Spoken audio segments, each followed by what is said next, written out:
Nós somos a primeira igreja batista em Itapevi. Que a mensagem a seguir possa abençoar sua vida. Irmãos, nós estamos começando o mês de novembro. Eu sei que mês de novembro é o mês de aniversário da igreja.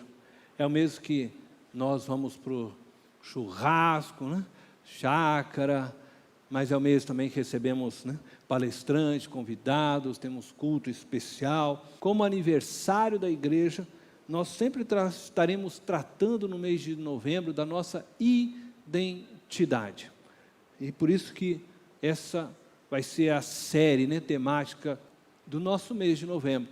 Então, a ideia é que assim como nós temos o passeio, nós temos convidados, culto especial, todo mês de novembro seja um período para nós pararmos e olharmos para nós. Todo mês de novembro nós vamos tratar da nossa identidade. Desde 2009, quando vim para São Paulo, até março de 2018, eu exerci meu ministério pastoral na Igreja Batista Memorial de São Paulo. No dia 27 de março de 2018, assumi o pastoreio da primeira Igreja Batista em Itapevi, da nossa igreja. Logo que iniciei o diálogo, junto com a comissão, com a diretoria da PIB, eu comecei a orar intensamente a Deus, para me mostrar o que Ele queria realizar, através da PIB, desta igreja, e para onde Ele queria conduzir a nossa igreja. E foi durante este período intenso de oração que Deus me mostrou para onde queria conduzir a PIB, nossa igreja. Primeiramente, Deus me levou a refletir sobre qual tipo de igreja Ele desejava transformar, tornar a PIB. E hoje nós vamos estar falando da nossa visão, mas para nós entendermos a nossa visão, primeiramente nós precisamos compreender que tipo de igreja Deus sonha para a nossa igreja. E eu quero dizer hoje então para vocês que a igreja que Deus sonha é uma igreja com a cidade. E eu quero ler com vocês Mateus capítulo 5, verso 16. Diz assim: assim brilhe a luz de vocês diante dos homens, para que vejam as suas boas obras e glorifiquem ao Pai de vocês que está nos céus. Durante este período de oração, Deus me mostrou que existem 3 tipos de igreja. Igreja na cidade, igreja para a cidade, igreja com a cidade. Igreja na cidade é aquela igreja que ela vive em seu mundo dentro da cidade. Ela não se mistura com a cidade. Ela não participa da vida da cidade. Ela não realiza nada com a cidade ou em prol da cidade. A sua luz e suas obras não são conhecidas pela cidade. Ela está na cidade, mas ela não participa em nada com a cidade. Existe uma segunda igreja, que é a igreja para a cidade. Ela vive em seu mundo, mas às vezes, esporadicamente, ela vai até a cidade e faz algumas coisas pontuais. Por exemplo, ela pode apresentar um musical no Natal, na cidade, ou na Páscoa, ou participar de algum evento esporádico na cidade. A sua luz e as suas obras, então, às vezes são vistas e notado pela cidade. Mas existe aquela igreja que é a igreja com a cidade. Ela vive na cidade e ela se interage com a cidade durante toda a sua existência. A sua luz e as suas obras, então, são conhecidas pela cidade e glorificam dessa forma a Deus Pai. E após me mostrar, então, esses 3 tipos de igrejas, Deus me fez entender que devemos ser uma igreja com a cidade. Isso significa sermos uma igreja que interage com a cidade, que se mistura com a cidade, que invade a cidade com amor durante todo o ano. Portanto, nós somos uma igreja com a cidade. E nós estamos orando para termos projeto que nos torne, de fato, uma igreja com a cidade. A segunda coisa que Deus me revelou foi, então, a sua visão para a PIB. Nós desejamos ser, e nós estamos orando, e nós estamos esperando de Deus projetos que nos faça ser uma igreja com a cidade. Mas como nós desejamos ser conhecidos pela cidade? O que Deus espera de nós como identidade? E isso tem a ver com a nossa visão. E eu gostaria de ler para vocês João capítulo 13, verso 34, verso 35. Diz assim: um novo mandamento lhes dou, amem-se uns aos outros, como eu os amei. Vocês devem amar-se uns aos outros. Com isto, todos saberão que vocês são meus discípulos, se vocês se amarem uns aos outros. Preste atenção que existe aí o imperativo, né? Amem-se uns aos outros. Vocês devem amar-se uns aos outros. Depois de ter compreendido que Deus desejava que a nossa igreja invadisse a cidade com amor, eu perguntei a Deus, então, como o Senhor deseja que a PIB Itapevi seja conhecida? Qual o sonho do Senhor para a nossa igreja, para a PIB? Qual a visão que o Senhor tem para esta igreja? E eu sabia que a resposta para esta pergunta era importante, pois eu precisava saber que tipo de casa Deus queria construir. Qual tipo de casa estamos construindo? Se nós sonhamos com uma casa no campo, ou se nós sonhamos com uma casa de 2 andares, um sobrado. Conforme o modelo de casa que sonhamos, conforme o modelo de igreja que nós estamos tentando construir e ser, nós vamos tomar decisões. Nós vamos escolher o material que nós vamos colocar nesta casa. Qual a janela que nós vamos comprar para esta casa? Qual o local que nós vamos estabelecer esta casa? Como fazer a fundação? Que tipo de fundação? Nós precisamos primeiro saber que casa estamos construindo. E por isso essa pergunta era muito importante. Qual é a casa, qual o projeto, qual a igreja que Deus sonha para a PIB? E um certo dia, quando eu estava orando pela PIB, antes de vir para cá, veio em minha mente a frase: seja uma comunidade que expresse o meu amor.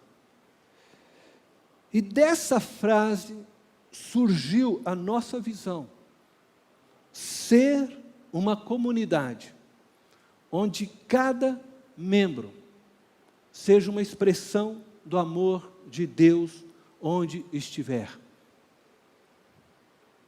Ser uma comunidade, ser uma expressão do amor de Deus. É a visão que Deus tem para nós como igreja, para mim, para você, para esta igreja.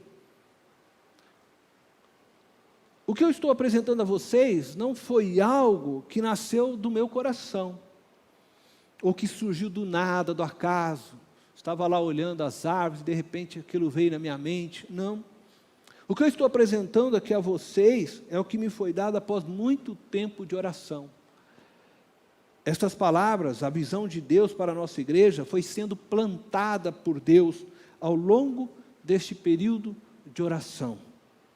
Deus foi construindo em meu coração o que Ele desejava realizar em nossa igreja, antes que eu conhecesse a igreja, de fato. E acredito que Deus fez isso para que eu não fosse influenciado pela própria igreja ou por meus sentimentos em relação à igreja. Mas aí vem a pergunta: como nos tornamos uma comunidade? O que é ser uma comunidade? Então eu quero definir com vocês comunidade. Comunidade é um agrupamento de pessoas unidas por interesses comuns e que compartilham algo uns com os outros. Existem comunidades formadas para salvar, por exemplo, animais exóticos. Existem comunidades formadas por afinidades de raças, defendendo a mesma causa. Outras formadas por uma afinidade de time, de carros. Existem diversos tipos de comunidades, pessoas unidas por interesses comuns e que compartilham algo em comum. Quando falamos de igreja, estamos falando de uma comunidade, de um grupo de pessoas que se reúnem por interesses comuns e que compartilham de algo uns com os outros. Compartilhamos de algo uns com os outros. Esses interesses comuns e compartilhados dão às pessoas da comunidade identidade e pertencimento. Você é identificado como um cristão e você pertence à comunidade de Cristo. O que nos faz reunirmos aqui todos os domingos é Cristo. Reunimos-nos todos os domingos, de manhã, de noite, para adorar a Jesus Cristo e compartilharmos da vida de Cristo uns com os outros. Até aqui, eu diria que nós somos uma comunidade como qualquer outra. Mas a nossa união, ela ultrapassa os encontros dominicais, ela ultrapassa os limites físicos, ela ultrapassa a dimensão material e nossos próprios interesses pessoais. Ela é feita na dimensão espiritual, transcende o humano.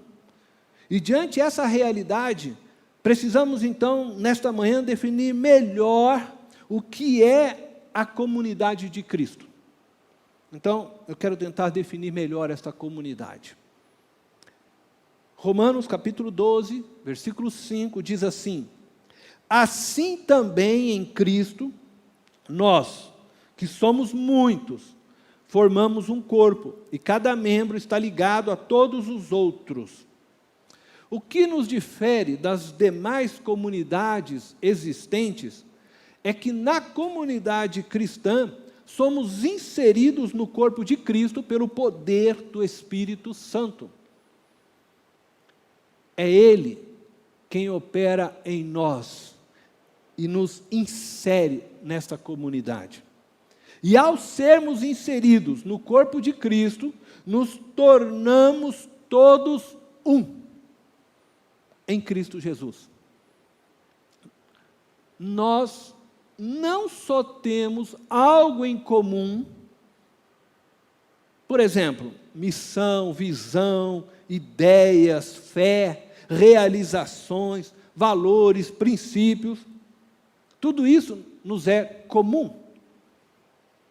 Mas nos tornamos comuns uns aos outros, pois pertencemos ao mesmo corpo.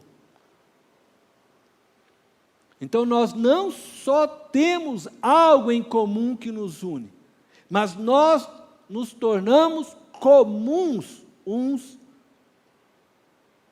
nos outros em Cristo. A vida que nos sustenta e nos dirige é a mesma. É a vida do Espírito de Cristo. De tal forma que quando eu firo meu irmão, eu firo a mim mesmo. Pois firo o corpo de Cristo, do qual eu faço parte. E toda vez então que você sabota o projeto da igreja, ou de um ministério da igreja, você sabota o projeto de Cristo. E sabota o agir de Deus em você. E na vida dos seus irmãos, não só da igreja local, mas da igreja universal. Porque todos nós estamos entrelaçados. Todos nós estamos ligados pelos mesmos nervos, juntas, ossos no corpo de Cristo. Isso é ser uma comunidade de Cristo. E só se vive em comunidade quando se vive em comunhão. E só se vive a comunidade quando você vive compartilhando da sua vida, dos seus dons, dos seus recursos, com aqueles que são comuns a você. A sua vida, entenda isso, ela continua no outro, assim como a vida do outro se estende a você, ou em você. Pense no corpo, como Paulo gostava de usar. Somos todos membros de um mesmo corpo. Se você é mão, você só consegue ser mão se você continuar ligado no braço. O braço, por sua vez, só consegue continuar sendo braço e ajudar a mão a exercer o seu papel se ele estiver ligado ao tronco, ao corpo. Seja qual membro você desse corpo? Mão, braço, pé, perna. Você está ligado, amarrado, preso aos demais membros do corpo. Se você é a mão, e você agora decide que vai, não, eu não quero mais servir este corpo. Eu vou sair dele. Alguém aqui já conseguiu fazer isso? Bom, você pode pegar um facão na tua casa, experimenta. Aí você vai lá e corta a sua mão. Fica olhando para ela. Vê se ela vai sair andando sozinha. Talvez por uns, sei lá, um minuto, quem sabe ela até mexe um pouquinho lá sozinha ainda, né? Por causa do sistema nervoso que emitiu alguma ordem, alguma coisa. Mas logo ela vai começar o quê? A ficar, ó, ela vai perdendo o movimento, vai parar e vai ficar morta. Porque ela não está mais conectada ao corpo. Você é membro do corpo de Cristo, eu sou membro do corpo de Cristo, todos somos membros deste corpo. Nós estamos conectados pelo Espírito Santo de Deus, que faz com que a vida de Cristo flua em nós e através de nós. Portanto, nós não podemos nos rebelar uns com os outros, nós não podemos sabotar nenhum ao outro, porque quando fazemos isso é o próprio corpo que nós estamos sabotando a nós mesmos, e ferimos dessa forma o corpo de Cristo. Nossa união, ela não é apenas ideológica ou de interesse pessoal, ela é espiritual. Ela se inicia ao renunciarmos o controle de nossas vidas e nos rendermos ao senhorio de Jesus Cristo. E se completa no derramar do Espírito Santo sobre nós. Dessa forma, somos imersos no corpo de Cristo e participamos da mesma vida, a vida de Cristo. Nessa semana, eu me deparei com uma oração do apóstolo Paulo e eu fiquei impressionado, pois sua oração tem tudo a ver com a visão que Deus estabeleceu para a nossa igreja. Ser uma comunidade e expressarmos o amor de Deus. E eu quero então ler esta oração com você e compartilhar um pouco desta oração. Efésios capítulo 3, verso 14 ao verso 21. Paulo está escrevendo à igreja de Éfeso.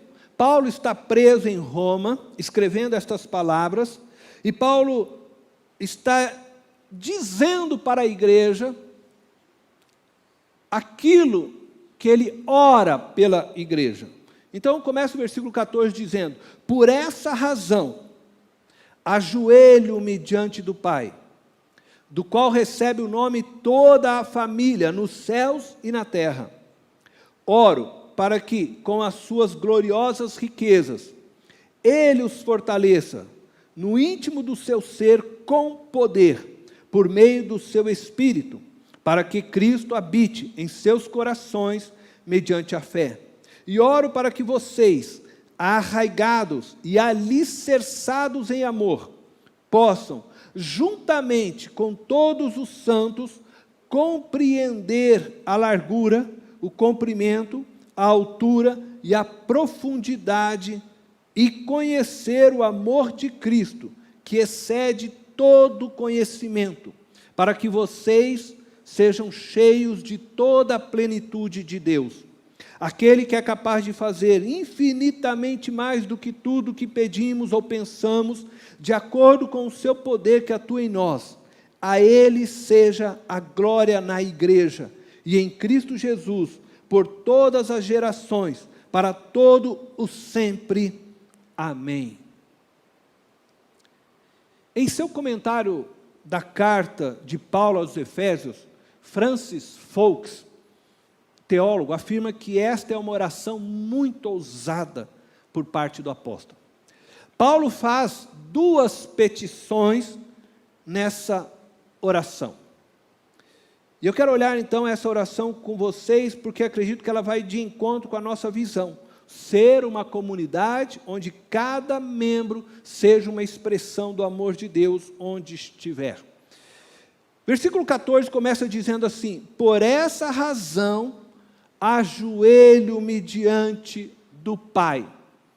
A oração se inicia por uma razão. Ele está dizendo por essa razão. Qual a razão, né? Paulo está se referindo a tudo que ele escreveu anteriormente nesta carta. Pelos mistérios revelados em Cristo Jesus, desde antes da fundação do mundo. Pela realidade que em Cristo todos fomos predestinados a sermos santos. Pelo fato de que, mediante a graça de Deus, Cristo dá vida a todos que estavam mortos em pecados. Pela conscientização da unidade, através da qual judeus e gentios se tornaram uma só família. Por essa razão, Paulo se ajoelha diante do Pai. O judeu, ele tem costume de orar em pé. E ele se ajoelha somente quando ele se sente quebrantado, profundamente quebrantado. O que significa que toda a revelação que Paulo veio escrevendo anteriormente, descrevendo aqueles irmãos, deixou seu coração de tal forma quebrantado, e por isso ele se colocou de joelhos diante de Deus. E que tem tudo a ver com a nossa visão, né? Ser uma comunidade é viver a unidade realizada na cruz. Em Cristo nos tornamos comuns, viramos uma unidade. Não somos mais um monte de batatas no saco, mas o Espírito Santo de Deus, Ele nos aqueceu, nos cozinhou e nos transformou num grande purê de batata. De tal forma que nós temos que viver sem saber onde começa, onde termina a minha vida, porque eu me vejo agora como um no corpo, inserido, misturado, amassado, nem como um purê de batata. Isso é unidade. Isso é ser comunidade. E somos uma comunidade sustentada pelo amor. Precisamos viver essa realidade. Não adianta apenas conhecê-la. Não adianta nós apenas sabermos que Deus nos uniu, que nós somos todos membros do mesmo corpo, eu sou mão, o outro é pé, mas nós vivemos sempre tentando cada um para o seu lado, cada um determinando as situações, e não ser Cristo reinando e dirigindo este corpo plenamente. O próprio apóstolo Paulo reconhece que não é fácil viver em comum unidade. E ele faz então a primeira petição pela unidade da comunidade cristã de Éfeso, conforme nós podemos ver então no verso 16. Oro para que com as suas gloriosas riquezas ele os fortaleça no íntimo do seu ser com poder por meio do seu Espírito. Neste verso, Paulo apresenta o propósito de sua oração. Ele ora para que Deus, por meio de todos os seus atributos divinos, é isso que ele está dizendo quando ele se refere às suas gloriosas riquezas, atributos esses, sejam eles comunicáveis, conhecidos por nós, ou mesmo os atributos não comunicáveis, não conhecidos por nós, mas Paulo ora para que Deus, em tudo, com todos os seus atributos, com toda a sua riqueza de glória, é o que ele está pedindo, fortaleça os irmãos de Éfeso com poder por meio do seu Espírito. E a palavra aí, fortaleça, é a palavra krataiotenai, ela significa capacitar. Paulo está dizendo para que Deus, com toda a sua glória, com todos os seus atributos, capacitasse os irmãos de Éfeso com poder, por meio do Espírito.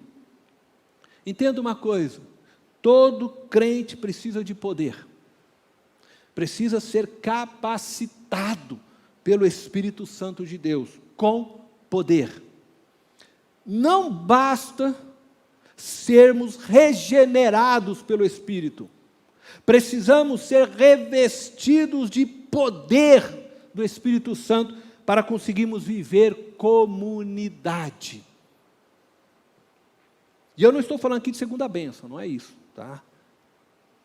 Estou falando de ser cheio do Espírito Santo, de viver na plenitude do Espírito Santo. Paulo sabia que os irmãos de Éfeso já tinham recebido o Espírito Santo, mas sabia também que eles precisavam ser cheios do Espírito Santo. A experiência da regeneração, ela é única em nossa vida. Nascemos somente uma vez no Espírito, mas a experiência do revestimento, do ser cheio do Espírito, ela pode acontecer diversas vezes em nossas vidas. E é por isso que Paulo diz em Efésios, no capítulo 5, enchei-vos do Espírito. Agora, por que eles deveriam ser cheios do Espírito? Paulo vai responder isso no verso 17. Ele está pedindo, então, para que Deus, com toda a sua riqueza de atributo, pudesse capacitá-los com o poder do Espírito, para que Cristo habite em seus corações mediante a fé. O desejo de Paulo era que Deus, então, com todo o seu saber e poder, com toda a sua misericórdia e justiça, capacitasse com poder os corações dos irmãos de Éfeso. Lembra que Paulo está orando para que fosse no íntimo do seu ser, por meio do Espírito Santo, para que Cristo habitasse em seus corações mediante a fé. E talvez você se pergunte, mas eles já não tinham Cristo? Paulo não está orando pela salvação dos irmãos. Ele se refere a uma vida inteiramente controlada por Jesus. Existem duas palavras para habitação no grego. Paroiken, que se refere à habitação temporária. Exemplo disso seria um hóspede na sua casa. Ele mora lá com você por um período de tempo, mas ele não é o dono da casa. Ele não pode chegar lá na sua casa, por exemplo, e dizer, eu vou quebrar esta parede aqui porque eu não gostei, não vou mais ter a parede, vou ampliar aqui a sala. Ele não pode, ele não é o dono da casa. Mas ele apenas está hospedado na sua casa. A segunda palavra para habitação no grego é a palavra katoiken, que se refere à habitação permanente. Essa se refere ao proprietário da casa. E Paulo está usando esta palavra. Ele está dizendo para que Cristo katoiken em seus corações.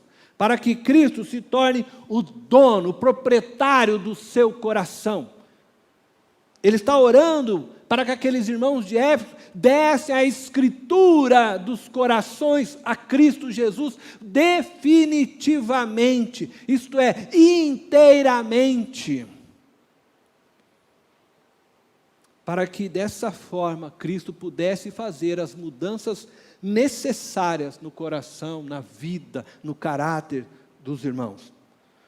Jesus Cristo espera apenas por esta disposição e desejo da nossa parte, para que Ele venha entrar com toda a plenitude de bênçãos que Sua presença oferece a nós. Muitos de nós, aceitamos Jesus Cristo um dia em nossas vidas porque compreendemos que sem Cristo estávamos condenados à segunda morte, ao inferno, ao pecado. Mas nós aceitamos Jesus Cristo e o chamamos de Senhor. Mas nós apenas hospedamos Ele em nossa casa e não demos a Escritura para Ele.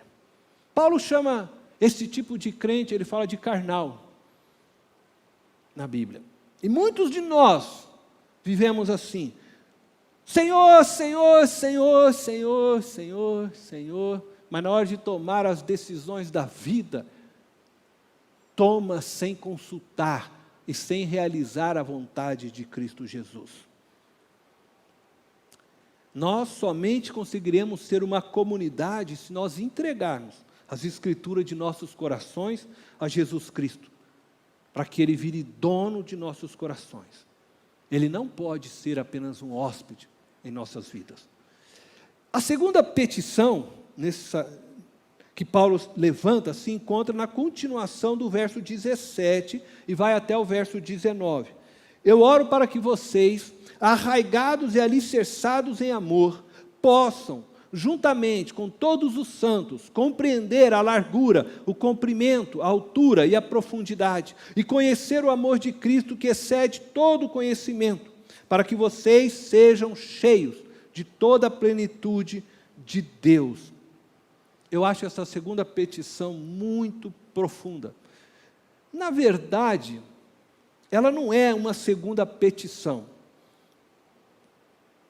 Eu estou tratando como segunda petição, porque a nossa tradução, ela coloca eu oro, e Paulo fala, e depois Paulo volta, eu oro, como se fosse uma segunda oração.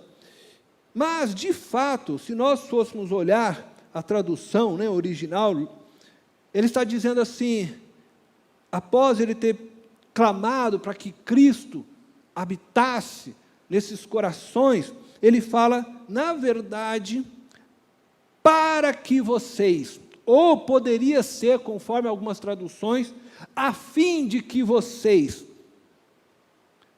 Paulo está apresentando, nessa segunda petição, a consequência, ou a razão da primeira. Então eu oro para que vocês sejam capacitados pelo poder do Espírito Santo, para que Cristo habite em vocês, para que vocês, é isso que ele está dizendo, para que vocês, arraigados e alicerçados em amor, possam, juntamente com todos os santos, compreender a largura, o comprimento, a altura, a profundidade, o conhecer o amor de Deus, que excede todo o conhecimento. Paulo deseja que Cristo habite em nossos corações, para que arraigados e alicerçados em amor. Essa petição revela algo extraordinário. Eu queria que você então agora prestasse muita atenção, porque compreender e conhecer o amor de Cristo só pode ser experimentado na vida da comunidade cristã. É o que Paulo está afirmando aqui. Paulo usa duas metáforas para descrever a unidade da igreja. Uma comunidade, ela só pode existir se ela estiver arraigada e alicerçada em amor. Arraigados significa que tem raízes profundas. Paulo está dizendo que precisamos ter raízes profundas, um no outro, em amor. Diferentemente do que ele escreve lá na igreja aos Colossenses, quando ele diz que nós precisamos estar arraigados e alicerçados em Cristo, aqui ele está tratando da relação dos irmãos. E ele usa a mesma ideia, precisamos estar arraigados e alicerçados.